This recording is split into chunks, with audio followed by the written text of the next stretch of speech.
नमस्कार साथियों, स्वागत और अभिनंदन आप सभी का। आज जिस पेपर के बारे में हम चर्चा करेंगे वो है आपके आरपीसी द्वारा फूड सेफ्टी ऑफिसर, यानी कि 27/6/2023 को जो पेपर हुआ था अभी, उसके अंदर देखेंगे कि राजस्थान जीके और खासकर करंट से संबंधित क्वेश्चन कौन कौन से आए थे, ताकि आपकी जो तैयारी है आगामी एग्जामों के लिए वो आप और बेहतरीन कर सके। आइए एक एक क्वेश्चन के बारे में चर्चा करते हैं। देखिएगा, पहला क्वेश्चन आपके सामने ये रहा। क्या पूछा जा रहा है देखिएगा। क्वेश्चन नंबर फर्स्ट पूछा गया है आपको, वालर नृत्य, मांदल नृत्य और लूर नृत्य तथा कूद नृत्य किस जनजाति के नृत्य हैं। डायरेक्ट नृत्य कला से पूछा गया क्वेश्चन है और नृत्य कला के अंदर भी जनजाति से संबंधित क्वेश्चन। 4-5 नृत्यों के नाम देकर आपको डायरेक्ट पूछा गया है कि इन नृत्यों का संबंध किस जनजाति से है। वालर, मांदल, लूर, कूद नृत्य किस जनजाति के हैं। तो वैसे वालर नाम पढ़ते ही आपके दिमाग में आ गया होगा, क्योंकि वालर जो नृत्य है ये सबसे धीमी गति से किया जाने वाला नृत्य और बिना वाद्य यंत्र के किया जाने वाला नृत्य है। और ये नृत्य एक युगल नृत्य है जो महिला और पुरुष साथ में मिलकर करते हैं। ठीक है, तो समझ गए आप कहेंगे sir option number 2 is correct answer. Garasia जनजाति, और ग्रास्या जनजाति का घूमर कहलाता है वालर नृत्य। ठीक है, चलिए आगे। क्वेश्चन नंबर है आपके सामने दूसरा, लीजिए। 2 नंबर क्वेश्चन क्या है, एक तरफ आपके पुस्तकें दी है और एक तरफ लेखक के नाम, और कहा है कूट के आधार पर सही उत्तर का चयन कीजिए, मिलान कर दीजिए। सबसे पहले वही ढूंढिए जो आपको आ रहा है। आप कहेंगे सर इनमें से एक तो राव जेतसिरा जो छंद है, अब सिंपल सी बात है, राव जेतसिरा छंद के लेखक कौन है। आप कहेंगे सर बिट्टू सुजा। अचलदास खिंचीरी वचनिका के लेखक कौन है। आप कहेंगे सर शिवदास गांडन। ठीक है, और रणमलरा जो छंद है इसके लेखक कौन है, तो आप कहेंगे सर श्रीधर व्यास। फिर बचा एक ही है हमीरायण पद्मनाभ। इसके अलावा भी पद्मनाभ के ग्रंथ इंपॉर्टेंट है। एक तो आपने नाम सुना है काहनड़ देव प्रबंध, और एक है आपके वीरमदेव सोनगरारी वात, वो भी पद्मनाभ द्वारा ही लिखित है। ठीक है, चलिए अगला क्वेश्चन देखिए। नेक्स्ट, चलिए आगे बढ़ते हैं। अगला क्वेश्चन देखिएगा। क्वेश्चन नंबर है आपके सामने तीसरा। क्या पूछा जा रहा है देखिए। पूछा जा रहा है आपको कि डूंगरपुर बांसवाड़ा क्षेत्र में बोली जाने वाली बोली कहलाती है। अब आप समझ गए डूंगरपुर और बांसवाड़ा यानी कि वागड़ क्षेत्र, और वागड़ क्षेत्र का मतलब है वागड़ी बोली। बस option number 4 is A correct answer, सीधा डायरेक्ट वन लाइनर। अगला क्वेश्चन देखिए। क्वेश्चन नंबर है आपके सामने 4। इसको समझिए क्या पूछ रहा है। निम्नलिखित में से अरावली का कौन सा शिखर शेर से नीचा किंतु अचलगढ़ से ऊपर है। यहां पर आपके सामने ऑप्शन के अंदर 4 शिखर यानी कि चोटियां दे रखी है। पूछ ये रहा है कि ऐसी कौन सी चोटी है जो शेर से तो नीचे है लेकिन अचलगढ़ से ऊपर है। तो आप अक्सर पढ़ते हैं कि अरावली की जो टॉप 5 चोटी है उसकी एक ट्रिक है, गुरु से दिल झरा अच्छा, ऐसा पढ़ते हैं। गुरु से मतलब है आपके सामने गुरु शिखर, से मतलब है शेर, दिल से है दिलवाड़ा या दिलवाड़ा, झरा से है झरगा, और ए से है अचलगढ़ से अच्छा से अचलगढ़। गुरु शिखर है 1722 या 27, जो भी आपको कभी ऑप्शन में मिले। शेर है 1597, दिलवाड़ा है 1442 मीटर, झरगा है 1431, अचलगढ़ है 1380। पूछ क्या रहा है, अचलगढ़ से ऊंचा। अचलगढ़ से ऊंचा तो इधर है, और पूछ रहा है शेरगढ़ से नीचा। ये आपके शेरगढ़ क्या, शेर से नीचा। ठीक है, ये देखिए, ये रही शेर चोटी और ये रही अचलगढ़ चोटी। पूछ रहा है शेर से नीचे तो दो देलवाड़ा और झरगा है, और अचलगढ़ से ऊपर यही है आपके झरगा और देलवाड़ा। अब आपको देखना इन दोनों में से कौन सा ऑप्शन में है। आप कहेंगे सर ऑप्शन है Jharga, option number C is correct answer. ठीक है, बस क्लियर। अगला क्वेश्चन नंबर है आपके सामने 5 नंबर। देखिए क्या कह रहा है, पूछा जा रहा है आपसे क्वेश्चन नंबर 5। देखिए देखिए, कौन सा पर्वत जालोर पर्वतीय क्षेत्र में नहीं है? ऐसा कौन सा पर्वत जो कि जालोर पर्वतीय क्षेत्र में नहीं है? रोजा भाकर आप कहेंगे सर जालोर है, जालोर पहाड़ ये भी जालोर में है, इसराना भाकर ये भी जालोर में है, लेकिन ये जो गोगुंदा है, गोगुंदा, ये गोगुंदा कहां पर है? आप कहेंगे सर उदयपुर में।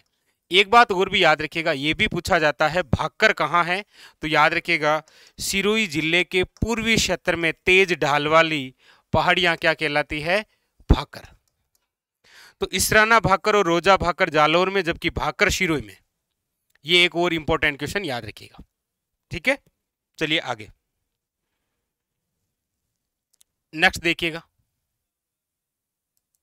अगला क्वेश्चन देखिएगा। अगला अगला आपके सामने क्वेश्चन नंबर 6। क्या पूछा जा रहा है? पूछा जा रहा है वाक्कल तथा सेई धारा के मिलने से जो नदी बनती है वे कौन सी है?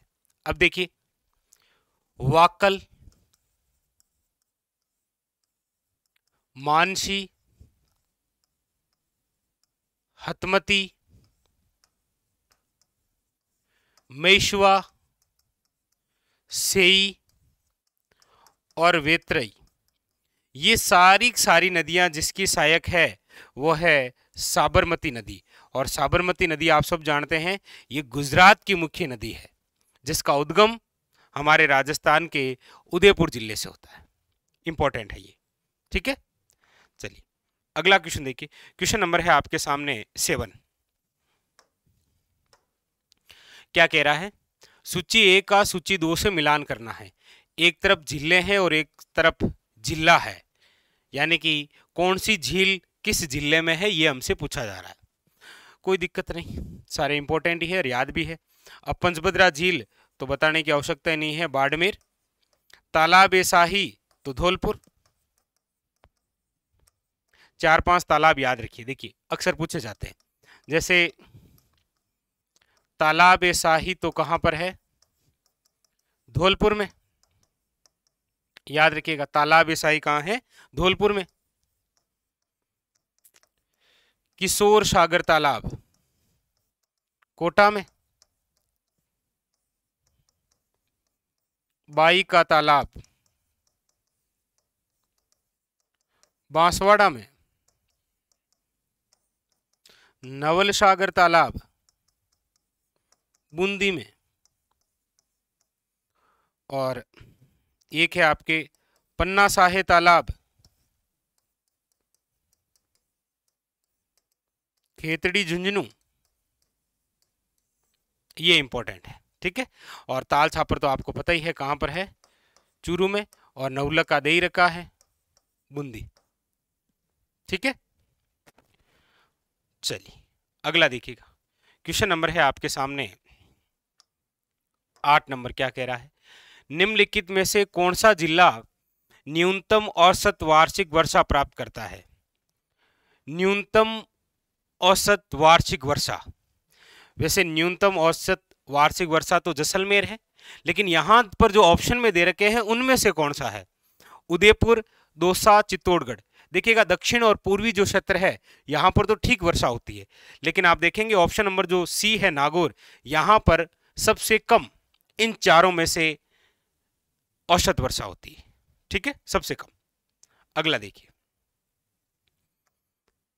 अगला है उदयपुर तथा कोठा जिलों में अधिकांश। उदयपुर और कोठा, रुकिएगा 2 मिनट, कोई टेक्निकल इश्यू है। देखिए आगे क्या पूछ रहा है। यहां आपसे पूछा जा रहा है कि उदयपुर और वो कोटा जिला जो है यहां पर कौन सी मिट्टी है? तो सबसे पहली बात तो देखिएगा, उदयपुर हो और चाहे कोटा हो, ये दोनों ही पर्वतीय क्षेत्र है, यानी कि यहां पर जो मिट्टी मिलेगी आपको वो पर्वतीय मृदा है। ऑप्शन नंबर याद रखिएगा, सी इज करेक्ट आंसर, 3 नंबर। ठीक है, अगला देखिएगा। अगला क्वेश्चन है आपके सामने, वन विभाग राजस्थान के प्रशासनिक प्रतिवेदन 2022 और 23 के अनुसार उन जिलों के समूह का चयन कीजिए जहां 2021 के आंकलन के अनुसार वनावरण उनके भौगोलिक क्षेत्र के 10% से भी अधिक है। यानी कि ऐसे जिले बताने हैं जहां पर जो वनावरण है वो उनके भौगोलिक क्षेत्र के भी 10% से अधिक है। बताइए। और वैसे यहाँ पर डायरेक्ट यदि कोई क्वेश्चन आता तो आप सब जानते हैं कि सर्वाधिक जो वन क्षेत्र है, चाहे वो क्षेत्रफल के आधार पर पूछे चाहे प्रतिशत के आधार पर, वो उदयपुर है। ठीक है, और सबसे कम चूरू के अंदर है क्षेत्र में। अब यहाँ पर वनावरण उनके भौगोलिक क्षेत्र के 10% से अधिक है, ऐसे कौन से जिले हैं? तो आप कहेंगे सर यहाँ ऑप्शन जो है वो 2 is correct answer, Rajsamand, Karauli और याद रखिएगा धौलपुर। ठीक है, अगला देखिएगा। अगला क्वेश्चन है आपके सामने, क्वेश्चन नंबर 11, सबसे अधिक और सबसे कम महिला साक्षरता प्रतिशत जनगणना 2011 के अनुसार निम्न में से किस जिलों के युग में पाई जाती है? देखिए, जनगणना से क्वेश्चन आना प्रत्येक एग्जाम में तय है। अब साक्षरता, लिंगानुपात, जनसंख्या घनत्व, ये इंपॉर्टेंट है। अब यहाँ पर तो डायरेक्ट वन लाइनर पूछ लिया तो मुझे नहीं लगता कोई दिक्कत होगी। सबसे कम और सबसे अधिक वाला बताना है। तो आप जानते हैं सबसे अधिक महिला साक्षरता कोटा और न्यूनतम Jalore. Option number 2 is correct answer. अगला क्वेश्चन देखिए, क्वेश्चन नंबर 12, सन 2002 और 3 में राजस्थान राज्य के कुल कितने जिलों को अकाल प्रभावित जिले घोषित किया गया था? यह क्वेश्चन इससे पहले भी पुराने पेपरों के अंदर आ रखा है, क्योंकि 2002 और 2003 की बात कर रहा है ये। राजस्थान राज्य के कुल कितने जिलों को अकाल प्रभावित जिले घोषित किया गया था? तो याद रखिएगा 32। Option number 3 is correct answer. ठीक है, अगला देखिएगा। अगला है आपके सामने, वन विभाग राजस्थान के प्रशासनिक प्रतिवेदन 2022 के अनुसार निम्नलिखित में से किन जिलों के समूह में 2019 और 21 के बीच अधिकतम दर से वन का विकास हुआ है? सिंपल सी बात कहूं तो यहां पर डायरेक्ट ये पूछा जा रहा है कि 2019 और 21 के बीच में राजस्थान के ऐसे कौन से जिले हैं जहां पर वनों में कमी आई है, यानी कि वन का क्या हुआ है? विनाश हुआ है, कमी आई है। तो option number 4 is correct answer, Jalore तथा याद रखिएगा करौली। ठीक है, लीजिए अगला क्वेश्चन नंबर है आपके सामने 14, राजस्थान स्टेट इन्वायरमेंट पॉलिसी सर्वप्रथम किस वर्ष लागू हुई है? नीति से संबंधित क्वेश्चन हर बार पूछा जा रहा है। आप याद रखिएगा इको टूरिज्म नीति कब आई, ये अच्छा क्वेश्चन बन सकता है, अभी काफी सारे एग्जामों में पूछा गया है। ठीक है, बाकी जो भी है, सड़क नीति पहली बार 1994 है, वन नीति कब आई है, सौर ऊर्जा नीति, पवन ऊर्जा नीति, अक्सर क्वेश्चन बनते हैं। यहाँ पर Rajasthan state environment policy 2010। Option number याद रखिएगा 3 इज करेक्ट आंसर। ये लीजिए क्वेश्चन नंबर है 15, भूकिया, जगतपुरा, दलवारा पट्टा जाना जाता है। अब इन नाम से ही आप समझ गए होंगे कि भूकिया और जगतपुरा सोने के भंडार। एक और याद रखिएगा स्थान देवतलाई, ये भी सोने के भंडार ही है। भीलवाड़ा, वर्तमान में करंट के हिसाब से क्वेश्चन पूछे तो ये एक अच्छा क्वेश्चन पूछेगा, याद रखिएगा। हाल ही में लिथियम के महाभंडार कहां से मिले हैं? याद रखिएगा नागौर के डेगाना क्षेत्र, याद रखिएगा, इंपॉर्टेंट। ठीक है, लीजिए अगला देखिए। अगला है बड़ा बाग जैसलमेर और देवगढ़ जो चित्तौड़ है, वहां पर कौन सी परियोजना है? अब बड़ा बाग नाम आते ही समझ गए सर, पवन ऊर्जा परियोजना। Option number A is correct answer, और अक्सर इस प्रकार सा क्वेश्चन आता है। अगला देखिए, मेवाड़ टेक्सटाइल मिल अवस्थित है ब्यावर में। आप कहेंगे नहीं सर, यहाँ पर तो राजस्थान की प्रथम सूती वस्त्र जो मिल है द कृष्णा कॉटन मिल 1889 के अंदर स्थापित है। आप कहेंगे सर मेवाड़ जो टेक्सटाइल है वो आपके जहां स्थापित है वो है जिला, याद रखिएगा कौन सा, option number 2 is correct answer, Bhilwara. ठीक है, भीलवाड़ा। यहां से लीजिए क्वेश्चन नंबर 18, निम्नलिखित में से कौन सा एक रिको का कृषि खाद्य फार्म केंद्र है। कृषि का खाद्य फार्म केंद्र किसके द्वारा है, रिको द्वारा। अच्छा देखिएगा यहां पर रिको से भी रिलेटेड क्वेश्चन बनता है कई बार। कौन सा, एक तो क्वेश्चन ये बनता है कि रिको की स्थापना कब हुई। अब इसको लेकर भी आपके कंफ्यूज हो सकता है, देखिएगा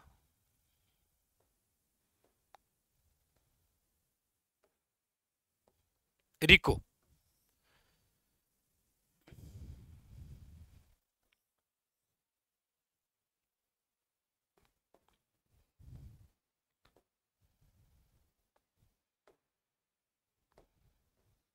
हाँ अब देखिए रिको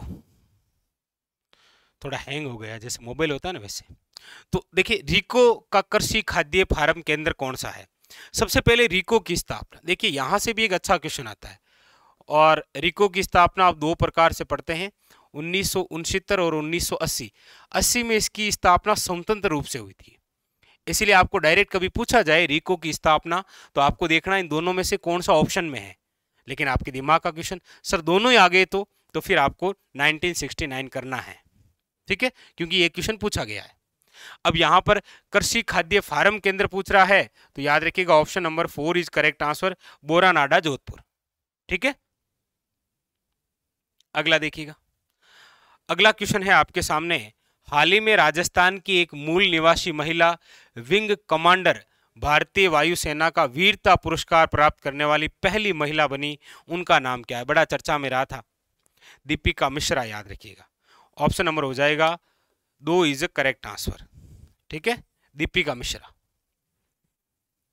अगला देखिएगा क्वेश्चन नंबर है आपके सामने 20, और ये तो बड़ा प्रसिद्ध क्वेश्चन रहा है जी, ये समझ लीजिए काफी बार चर्चा में भी रहा और आपने पढ़ा भी है। देखिए क्या पूछ रहा है, राजस्थान वन विभाग द्वारा हाल ही में घोषित 3 वन्य जीव संरक्षण रिजर्वे केंजर, आपके डायरेक्ट पूछा जा रहा है कंजर्वेशन रिजर्वे। सोरसेन 12 जोड़बीड़ नहीं है, सोरसेन 12 है, खिंचन जोधपुर है और हमीरगढ़ भीलवाड़ा है। आप कहेंगे sir option number 2 is correct answer. इनमें से भी एक और इंपॉर्टेंट हो जाता है, देश का पहला कुर्जा कंजर्वेशन रिजर्वे कहां बनने जा रहा है, याद रखिएगा खिंचन कंजर्वेशन रिजर्वे जोधपुर, ये भी पूछा जा सकता है। ठीक है, तो अभी 26 ये हो गए थे, मतलब 24, 25, 26, 27वां भी बन गया है। अभी वर्तमान में राजस्थान में टोटल कितने कंजर्वेशन रिजर्वे हो गए हैं, 27। 27वां जो है वह है बांज आमली, और बांज आमली जो कंजर्वेशन रिजर्वे है ये है 12 में। ठीक है, ये भी याद रखिएगा। चलिए अगला क्वेश्चन देखिए, अब ये करंट से रिलेटेड क्वेश्चन आए हैं और ये भी बड़ा चर्चा में था। 13 और 14 मार्च 2023 को किस स्थान पर राजस्थान मिल्टस,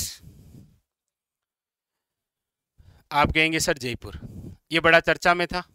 और याद रखिएगा मिल्टेस आपके उत्कृष्टता केंद्र पूछे तो आपके जोधपुर हो जाएगा। ठीक है, ये भी इंपॉर्टेंट बनता है।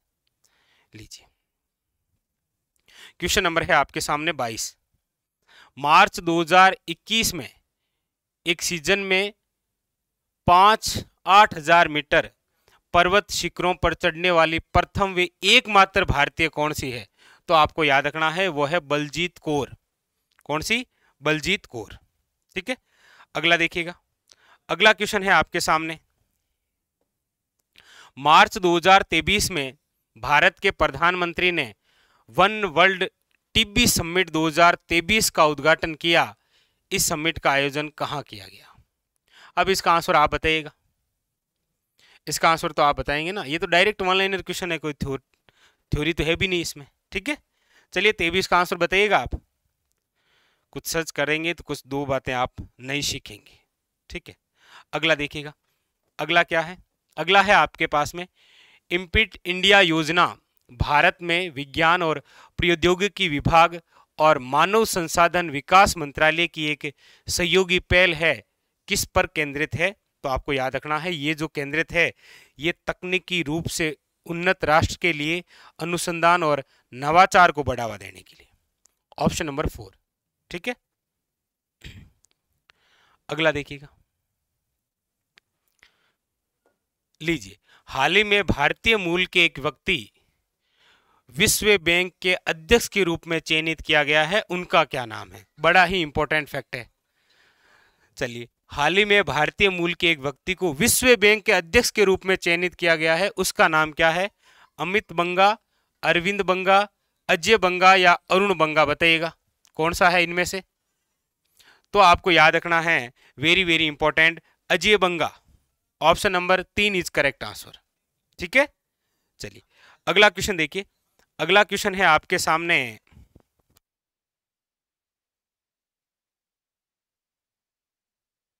अगला देखिए, अगला है आपके सामने, किस देश ने मलेरिया उन्मूलन के लिए एशियाई पैसिफिक नेताओं का कॉन्क्लेव 2023 की मेजबानी की थी? मलेरिया है भारत, याद रखिएगा। Option number A is correct answer, ठीक है। अगला देखिए, क्वेश्चन नंबर है आपके सामने 27, 76वीं विश्व स्वास्थ्य थीम सभा की स्थापना, थोड़ा इश्यू है,